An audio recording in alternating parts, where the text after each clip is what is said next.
Well, if you look at the miracle stories, oftentimes Jesus will say, after he's healed somebody, go and sin no more. Yeah.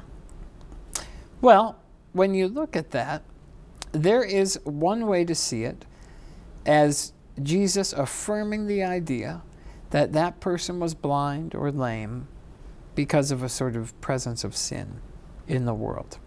And with this lens that I'm trying to construct, that's hard to swallow, because again, there's a conflation of sin and disability. Right. Okay, now, one common way to reinterpret that, okay, so the first interpretation is bad. Yeah. The second way to interpret it is that the miracles, and Charles Gorgie does this very well. Another way to interpret that is to say that Christ's miracles weren't about the disabled person, but instead they were about community. Yeah. Right? And so Christ often says, go and show what I've done. Mm-hmm. And in some ways then, he's saying, let's reestablish the family of God. Because I fixed this, Right. now you can't. I mean, Right. I think this Yeah. is really a, Yeah. cool part of Reformed theology. Yeah. Because I have made you whole, now it's almost like not, you better not do that again, or, Right. or you'll be lame Right. again. Right. It's more like, Right. I've done it to get you back. yeah, let's Yeah. go do what we're supposed to do. Yeah, now. exactly. Yeah. I mean, there's It's a yeah. message to everyone, Yeah. not just the man who picks Yeah, up his mat. That's right. Yeah. I mean, here's another interesting one that I struggle with a lot, and you mentioned it before.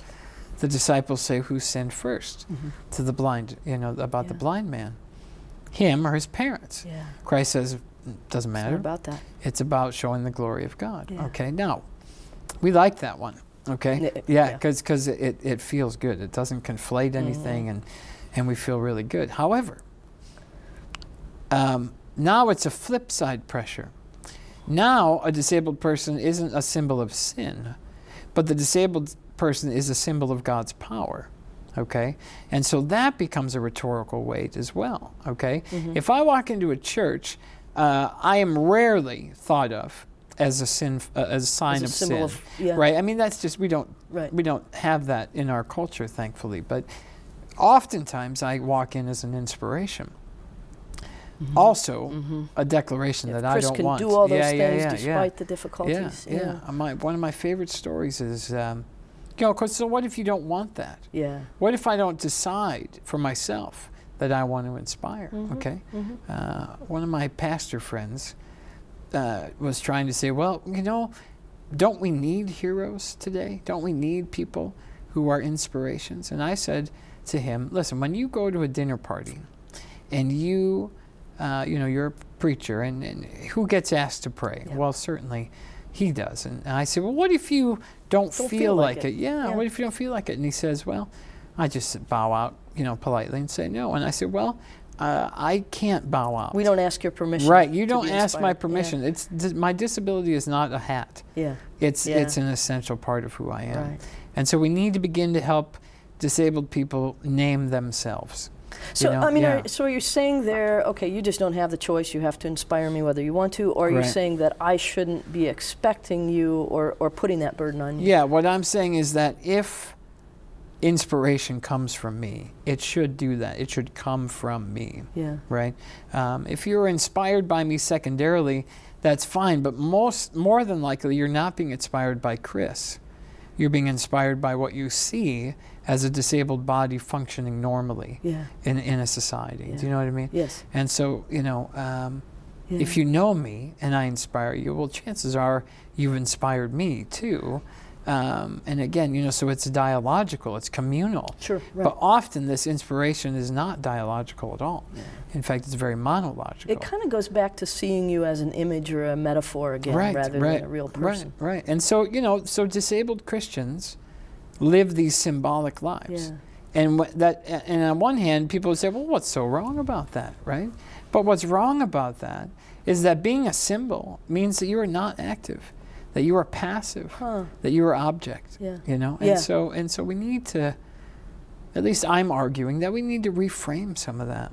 Yeah. I think I think it's maybe Charles Gorgie who talks about this, that one of the great wonders of Jesus' ministry is that he manages not to categorize people, but Yeah. to bring out the individuality in everyone, Yeah. and to connect us then by recognizing us as real people rather than members of categories, members of, and so all the labeling, I mean, it's dangerous. On the one hand, I think categorization always leads to stereotyping of a kind. Sure. But we can't overlook the fact that I'm nearsighted and you're in a wheelchair. That is part of who we are, but it's only part of who we are. Right. Right. And and what gets complicated though about doing that sort of thinking, or in that vein of thinking, is that true, we need to find our commonness. Yeah. But the history of disability is a history of other people claiming the identity. Doctors, priests, pastors, they define disability. And box. And it's only been the last 30 years that disabled people are finally identifying their own identity, right? And so how then do you ignore the fact that disabled people finally have a political identity? And in some ways, they garner that power by saying, I am different. Yeah. Do you know what I mean? Sure. Right. And so categorization, while I think there are some real downsides to it, in my early writing, I really fought against this idea of a disabled culture, for example. Now I look at that and say, you know what? That identifying of a disabled culture has truly given disabled folks a new lens on life. See the full interview at www.calvin.edu/innercompass.